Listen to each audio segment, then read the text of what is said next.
यहाँ स्क्रीन पर देखेंगे पॉइंट नंबर 1, अधिग्रहण का अधिकार, doctrine of adverse possession.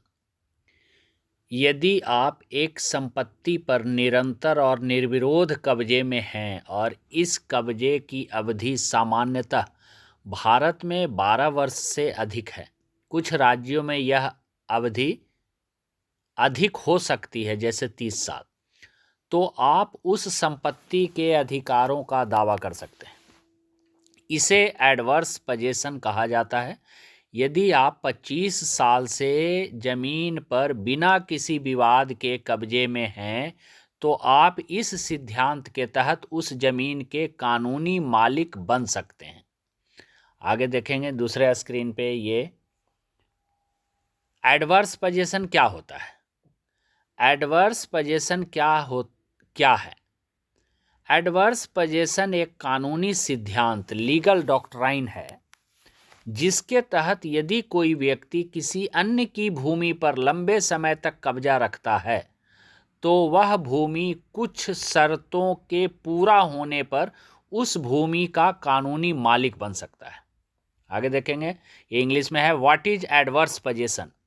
The term adverse possession refers to a legal principle that grants title to someone who resides on or is in possession of another person's land।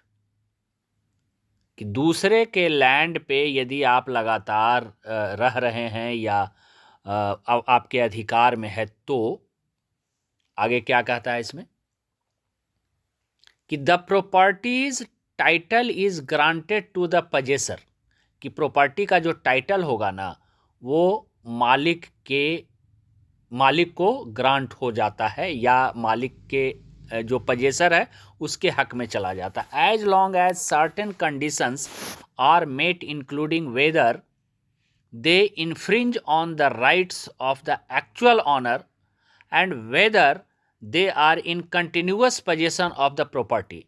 Adverse possession is sometimes called a squatter's rights, although a squatter's rights are a colloquial reference to the idea rather than a recorded law। तो ये adverse position कहलाता है कि आप लगातार यदि किसी ज़मीन पर काम कर रहे हैं, ज़मीन के ऊपर 20 साल 25 साल, कुछ केसों में 12 साल है या कुछ केसों में 30 साल है, तो आपके पास पेपर नहीं भी है तो आप मालिक बन सकते हैं, ऐसा कानूनी प्रावधान है।